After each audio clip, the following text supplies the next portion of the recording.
اصل چیز یہ ہے کہ قرآن کیا آپ مصحف پکڑ سکتے ہیں یا نہیں. تو بعض لوگ تو تھوڑے ریسٹرکٹ ہیں، وہ کہتے ہیں نوافل میں آپ پکڑ سکتے ہیں، فرض میں نہ پکڑیں.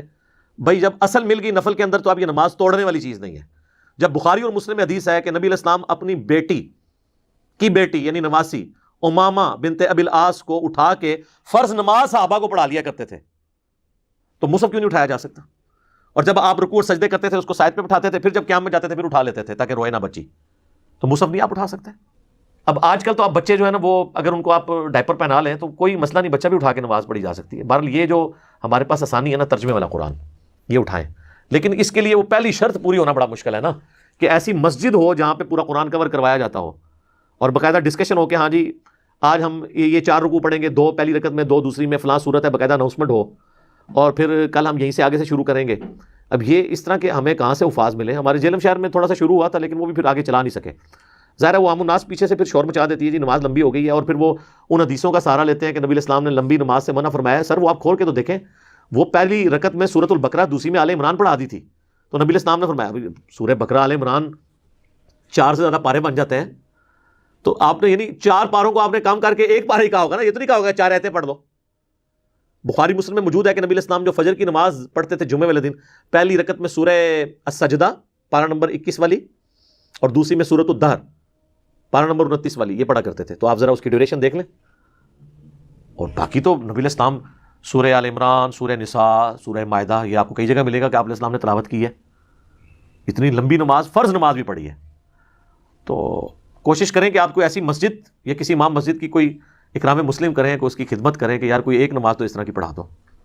پھر بھی کچھ نہیں بنتا تو پھر آپ یہ کر سکتے ہیں کہ کوئی نفلی نماز اپنی شروع کر لیں، تہجد کے وقت اٹھ جائیں، اشراق کے وقت یا عشاء کے وقت کے جو 2 سنتیں ہیں وہ آپ گھر جا کے پڑھیں، سنت بھی پوری ہو جائے گی. اس میں آپ مصحف اٹھا لیں، سامنے ایک ڈیسک رکھ لیں، رکوع اور سجدے میں جاتے وقت آپ اس ڈیسک کے اوپر قرآن رکھیں اور پھر اٹھا کے اسے پڑھنا شروع کرتے ہیں. یہی میں نے کہا تھا تراویح کے اندر بھی کریں کہ آپ گھر والوں کو تراویح گھر میں پڑھائیں اور سارے مصحف اٹھا لیں تاکہ ترجمہ کور ہو. لیکن یہ قرآن جو ہے وہ صرف سال کے بعد پڑھنے کے لیے نہیں ہے، یہ روزانہ پڑھنے کے لیے ہے. تبھی تو صحابہ کرام کا ایمان اس لیول کا تھا کہ ان کا اوڑھنا بچھونا قرآن تھا. لیکن ہمیں تو لگا دیا انہوں نے کہ بس اس کو ثواب کمانے اور مردے بخشوانے کا ایک ذریعہ بنا لیں، اور ہمارے بزرگوں نے پوری نیک نیتی کے ساتھ یہ ہمارے ساتھ ہاتھ ڈالا ہے. وہ لکھتے ہیں نا جناب فضائل اعمال میں شیخ زکریا کاندلوی کے ایک بزرگ تھے، روزانہ 3 قرآن پڑھتے تھے. دوسرے کا لکھا وہ روزانہ 8 قرآن پڑھتے تھے. 8 قرآن کس طرح پڑھتے تھے؟ بغیر سمجھ کے بھی نہیں پڑھے جا سکتے، بہت سپیڈ چاہیے اس کے لیے. یا ہو سکتا ہے سورہ اخلاص 3 دفعہ پڑھیں تو یہ ایک بن گیا، تو 8 3 24 یہ پڑھتے ہوں. اور کہتے ہیں جی امام حنیفہ 61 قرآن رمضان میں ختم کرتے تھے. 30 جو ہے نا وہ دن کے وقت 1 قرآن روز کا، 1 رات کے وقت 60 ہو گئے، اور 1 تراویح میں 61 ہو گئے. ٹھیک ہے، تو جب آپ کو یہ سب کچھ پڑھایا جائے گا تو پھر کس نے ترجمے سے پڑھنا ہے؟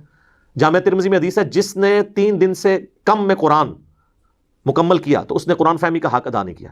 یہ تو نبی الاسلام کہہ رہے ہیں کہ عربی جاننے والے بھی 3 دن سے کم میں پڑھیں گے نا تو وہ قرآن کا فہم نہیں کر رہے. تو بزرگوں کے اوپر آپ یہ کیوں بزرگوں کی بزرگی سٹیک پہ لگوا رہے ہیں؟ اس کی وجہ سے 3 دن میں، یہاں تو شبینوں میں 1 رات میں قرآن مکمل ہوتے ہیں، اور وہ یعلمون تعلمون ہی سمجھ آ رہی ہوتی ہے آپ کو. تو بس سمجھنا کس نے تھا؟ وہ فضائل اعمال میں انہوں نے لکھ دیا کہ جی قرآن کو کی تفسیر کے لیے جو ہے نا وہ 15 علوم چاہیے، اور 15واں لکھا کہ وحی بھی ہے، گاڈ گفٹیڈ ہے، وہ آپ حاصل بھی نہیں کر سکتے قیامت تک. یعنی آپ قرآن کو پھر وہ کہتے نہیں وہ تفسیر کے لیے، ویسے تذکیر کے لیے آپ پڑھ سکتے ہیں. تو یہ لکھنے کی کیا ضرورت ہے؟ یہ آپ نے کون سی خدمت کی ہے؟ کتاب آپ لکھ رہے ہیں فضائل اعمال اور فضائل قرآن، اور اس میں یہ اوٹ پٹانگ چیزیں لکھنے کی کیا ضرورت ہے؟ آپ تذکیر یعنی کے لیے ترغیب دلائیں کہ بھائی نہیں آپ اس کو قرآن کو ترجمے سے پڑھیں. وہ کیسے کریں گے؟ انہوں نے فضائل اعمال میں لکھ دیا کہ احمد بن حنبل کو خواب میں اللہ کی زیارت ہوئی، تو انہوں نے پوچھا کہ یا اللہ تیرا قرب حاصل کرنا چاہتا ہوں، سب سے آسان ذریعہ کیا ہے؟ تو اللہ نے فرمایا قرآن. تو انہوں نے کہا سمجھ کے یا بغیر سمجھ کے؟ میں کہتا ہوں جی یہ میرے سامنے کو بات کرے تو میں غصے میں اس کے ساتھ پتہ نہیں کیا کروں. انہوں نے اللہ کے سامنے کیسے کیا ہوگی؟ یہ جھوٹا خواب احمد بن حنبل پہ انہوں نے توپا ہے. تو آگے سے کہتے ہیں اللہ نے فرمایا چاہے سمجھ کے چاہے بغیر سمجھ کے. یعنی پورے کا پورا قرآن یہ کہہ رہا ہے، یہ قرآن اس لیے نازل ہوا ہے کہ آپ اس کی آیات کے اوپر تفکر کریں، اس سے ہدایت حاصل کریں. قرآن میں تو اللہ یہ کہہ رہا ہے اور ان کو یہ کہنا تھا. قرآن میں تو اللہ اپنے پیغمبر کو کہہ رہا ہے وَأُوحِيَ إِلَيَّ هَذَا الْقُرْآنُ لِأُنذِرَكُم بِهِ وَمَن بَلَغَ. نبی تم فرما دو قرآن اللہ نے مجھے اس لیے وحی کیا اس کے ذریعے میں لوگوں کو ڈر سناؤں، اور جس تک یہ کتاب پہنچ جائے وہ بھی اس کے ذریعے. فَذَكِّرْ بِالْقُرْآنِ مَن يَخَافُ وَعِيدٍ. نبی قرآن کے ذریعے آپ نصیحت کریں جو اللہ کی دھمکی سے ڈرتا ہے اسے.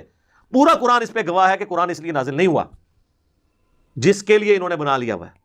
اور کتنی غیر محسوس طریقے سے انہوں نے امت کے ساتھ جنازہ نکالا ہے. اس حوالے سے میں وہی بات کروں گا کہ اگر کوئی یہودی عیسائی ہمیں آ کے کہتا نا قرآن ڈائریکٹ نہ پڑھو گمراہ ہو جاؤ گے، ہم اس کا منہ توڑ دیتے. لیکن یہ جو یہودی نما مسلمان ممبروں پہ چڑھ کے کہہ رہے ہیں قرآن اور حدیث ڈائریکٹ نہ پڑھنا گمراہ ہو جاؤ گے، ہم کہتے ہیں سبحان اللہ. آج کوئی غیر مسلم مسلمان ہو نا، ہم اسے قرآن پڑھنے کے لیے دیں گے کہ اس کے مطابق بھی اپنے عقائد و نظریات کرو، لیکن خود نہ ہمارے آباء و اجداد نے کبھی قرآن ترجمے سے پڑھ کے اپنے عقیدے اس کے مطابق کیے ہیں. اس لیے میں بار بار گورنمنٹ سے بھی ریکویسٹ کرتا ہوں کہ آئین میں یہ ترمیم آپ داخل کریں نا. آپ اپنی مرضی کی تو 17ویں ترمیم اور 18ویں ترمیم داخل کرتے ہیں، تو آئین میں یہ بھی ترمیم داخل کریں جدھر آئین میں یہ موجود ہے کہ قرآن حکیم کی بغیر غلطیوں کی پرنٹنگ کو انشور کرے گی گورنمنٹ، وہاں پہ یہ بھی ڈالیں کہ قرآن بغیر ترجمے کے پاکستان میں چھاپنا جرم ہوگا. اگر زیادہ کسی کو مسئلہ ہے نا، اس طرف آپ عربی چھاپ دیں، رائٹ پہ لیفٹ پہ اردو، لیکن چھاپیں آپ ترجمے کے ساتھ.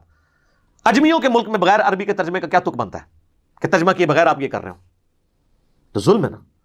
تو ہم تو ریکویسٹ ہی کر سکتے ہیں کہ مرنے سے پہلے ہم مسلمان کر لیں اس پہ غور. کتابوں کا خدا اور ہے بابوں کا خدا، اور کتابوں کے خواب خدا کا تعارف تبھی ہوگا جب آپ خوابوں سے نکل کے کتابوں پہ آئیں گے اور قرآن کو ترجمے سے پڑھیں گے. ادروائز کبھی بھی آپ کو اس خدا کا تعارف نہیں ہوگا جو خدا نے خود اپنا تعارف کتابوں کے ذریعے کرو.